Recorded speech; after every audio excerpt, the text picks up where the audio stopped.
Bom, nós vamos ver agora as funções essenciais da Justiça na Constituição Estadual. Lembrando que é recomendável que o aluno, ao estudar esse capítulo aí da Constituição Estadual, Funções Essenciais da Justiça, que o faça sempre comparando lá com a Constituição Federal. Lá na Constituição Federal, nos artigos 127 até o artigo 135, né? E aqui na Estadual nós vamos ver que são os artigos 119 ao 132. Por que isso? Porque na Constituição Estadual vocês vão perceber que muitos artigos estão desatualizados. Tem normas que já não estão valendo mais, seja porque a expressão é inadequada, seja porque ela está ultrapassada aquela norma, ou está incompleta. E nós sabemos que quando a Constituição Federal fala de um modo, de um jeito, e a estadual fala de outro, é de se entender, vai ser considerado e vai prevalecer o que está na federal. Então, o artigo 119. Reparem que esse artigo aqui da estadual é igualzinho o artigo 127 da federal. O Ministério Público é a instituição permanente, é igualzinho, até a vírgula. É função essencial, é uma função essencial à justiça, à função jurisdicional. Cabe a ele o quê? A defesa da ordem jurídica, né? Ele é o fiscal da lei. Cabe a ele a defesa da democracia, do regime democrático, do governo da maioria e também dos interesses sociais e individuais indisponíveis. Aqueles direitos que estão lá no artigo 5º, no artigo 7º, né? O direito à vida, o direito à liberdade, o direito à segurança, o direito à educação, o direito ao trabalho, ao meio ambiente sadio. Ele vai atuar na defesa desses interesses sociais e individuais. Aí vem um parágrafo único, que é igualzinho à redação ao parágrafo 1º lá do artigo 127. São os 3 princípios institucionais do Ministério Público. Alguns autores não fazem a diferenciação entre a unidade e a indivisibilidade. A gente diz que o Ministério Público é um órgão uno. Ele é caracterizado pela unidade. É diferente do Poder Judiciário, onde você tem várias justiças e vários tribunais. Não, o Ministério Público ele é uno, embora tenha o Ministério Público da União, o Ministério Público Estadual, e tenha também os seus ramos, né? Mas então é caracterizado pela unidade ao atuar.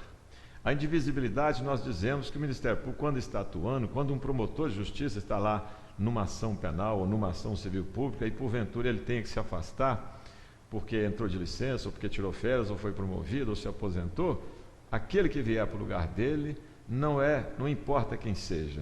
Quem está atuando ali naquele processo é o Ministério Público. Então a gente fala que a ação ministerial, nesse sentido, ela é indivisível. E a independência funcional, que dos 3 princípios é o mais fácil de se perceber, que diz o seguinte: quando um promotor, quando um procurador da República está lá atuando num processo, ainda que ele pode receber pedidos do seu chefe, do Procurador-Geral de Justiça ou do Procurador-Geral da República, ele não tem que acolher, ele não é obrigado a acolher um pedido de quem quer que seja.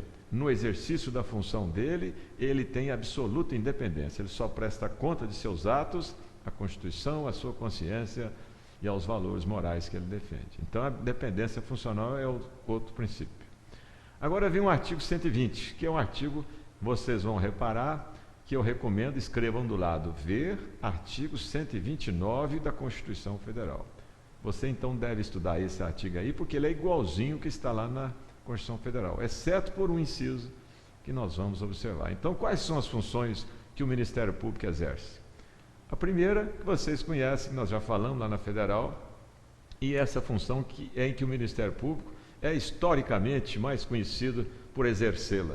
Quando se fala que o Ministério Público é o órgão acusador, é porque cabe a ele promover uma ação penal pública, privativamente. Quando alguém comete um crime e esse crime vai ser processado por uma ação penal pública, quem é que vai ser o órgão acusador? Quem que será o autor da ação? Se for na Justiça Estadual, vai ser um promotor, provavelmente, né? Ou um procurador de justiça, se for no tribunal. Se for lá na Justiça Federal, vai ser um procurador da República, né? Então, essa é uma função que nós sabemos, muito conhecida do Ministério Público. Aí no inciso 2 está dizendo que ele vai zelar, ele vai atuar, vai pela defesa, pelo efetivo respeito dos poderes públicos e dos serviços de relevância pública aos direitos que estão aí na Constituição assegurados. E ele vai então promover as medidas necessárias.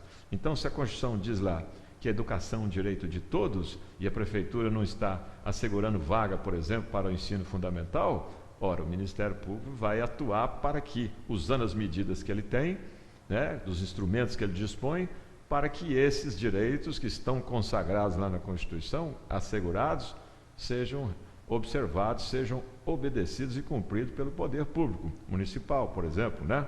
Ou se, por exemplo, o Estado não está dando segurança, não está proporcionando vigilância da polícia, a vigilância preventiva e ostensiva nas ruas, o Ministério Público vai atuar. Esse é o inciso 2.